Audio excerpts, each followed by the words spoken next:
皆さんこんにちは。スウェーデン在住の夏子です。今回はロンドン旅の Vlog。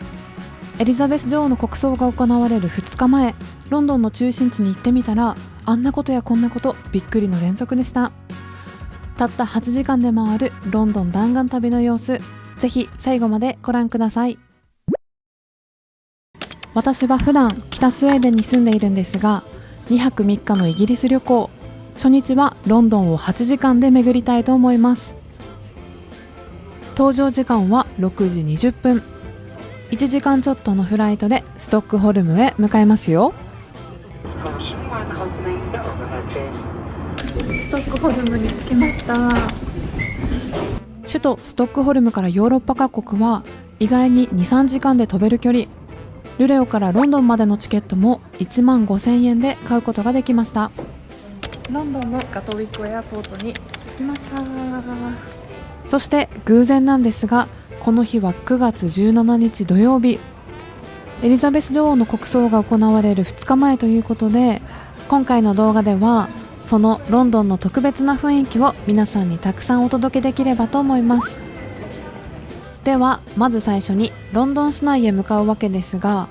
ビクトリア駅まで30分ちょっとで行けるというサザン鉄道に乗っていきたいと思います。私はオイスターカードを持っているので、これをチャージできるか確認してみます。ガトウィック空港に来てまだ1回もインターネットが通じてません。一応なんかフリー Wi-Fi もあったんですけど、結局それなんか入れずなので、人に聞きながらここまで来ました。ちょっと先行きが不安ですが頑張ります。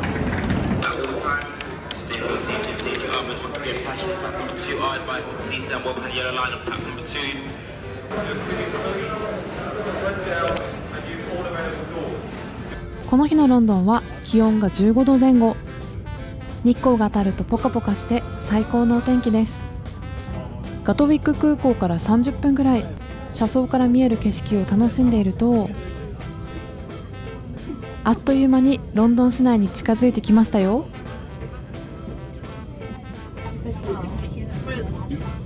誰の口違う不思議じゃない？エアポートからはこのサウザンラインに乗ります。ガトウィックエクスプレスっていうのもあるんですが、それだとかなり高いので、これおすすめです。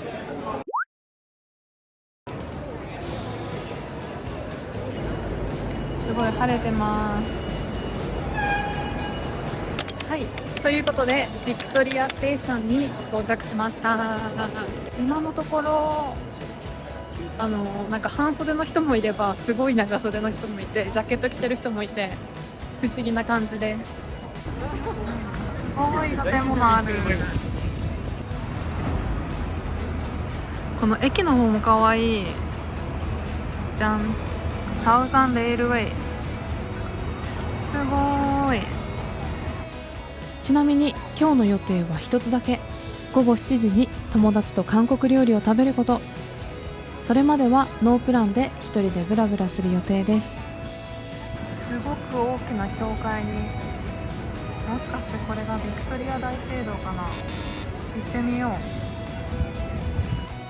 こちらはバッキンガム宮殿やウェストミンスター寺院から徒歩で10分ぐらいで行ける距離にあるウェストミンスター大聖堂。誰でも無料で入ることができるんですが、こんな感じで外の活気とは正反対でとても静かでした。でも入り口にはエリザベス女王の写真が置いてあったので、こうやってたくさんの人が集まって喧嘩をしている様子がとても印象的でした。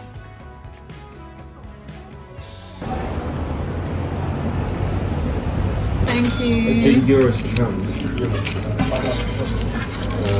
4,000. このビクトリアストリートをまっすぐ行くと、エリザベス女王の棺が置いてあるというウェストミンスターホールやビッグベンがあると聞き、歩いていきたいと思います。今は、道をまっすぐ歩いてたテムズ川の方に向かっています。なので風がすごく強くなってきました。大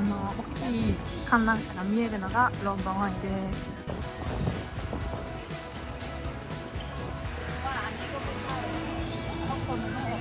そしてウェストミンスター寺院に到着しました。この辺りから完全に交通規制されていて、多くの人が写真撮影を行っていました。ということで、私も列に混じってビッグベンの方向に向かって歩きたいと思います。たくさんのカメラがあそこでスタンバイしてます。そこにもね、カメラがスタンバイしてます。ここウェストミンスター寺院では2日後に行われるエリザベス女王の国葬の準備がされている真っ最中でした。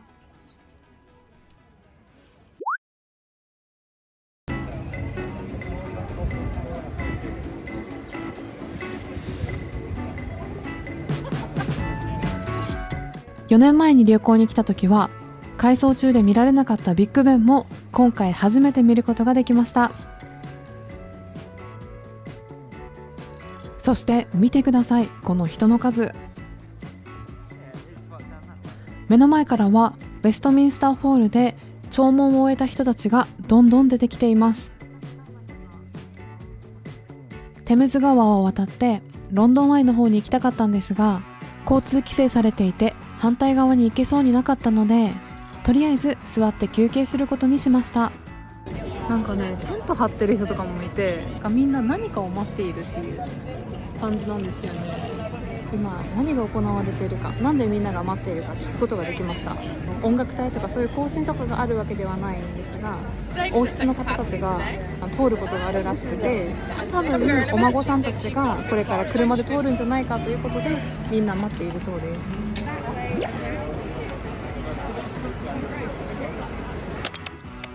次にやってきたのはスターバックス。スタバに来るとWi-Fi が使えるのでスタバに来ました。ロンドンで使えるフリー Wi-Fi に結構期待して SIM カードも何も準備していなかったんですが、意外にも使える場所が全然なかったのでびっくりしました。そしてこの日一番驚いたのがこれ。皆さん、この列どこに行く列だと思いますか？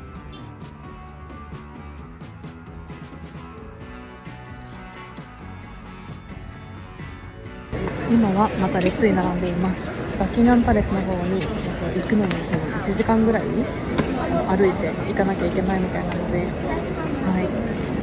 ちょっと時間かかりそうですが、ぜひ行ってみたいので行きたいと思います。500メートル足らずの道のりを約1時間かけてバッキンガム宮殿に入ります。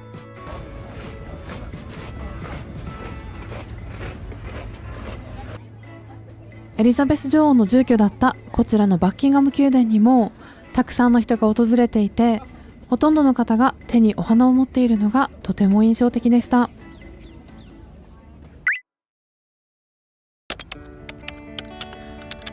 そしてバッキンガム宮殿のすぐ横にあるグリーンパークには見渡す限りたくさんの花束やお手紙、絵や写真が手向けてありましたよ。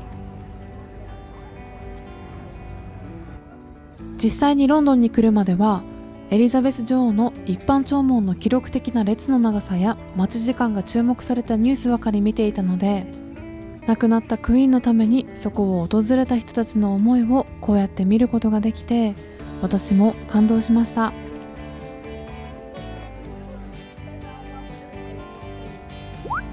ロンドン市内は地下鉄での移動かなと思っていたんですが、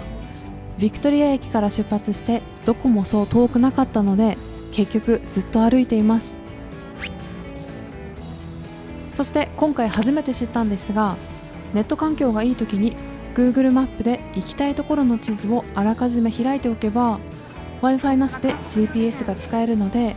あまり迷子にならず目的地に着くことができます。日本から来てくれた友達と合流し、韓国料理店に到着です。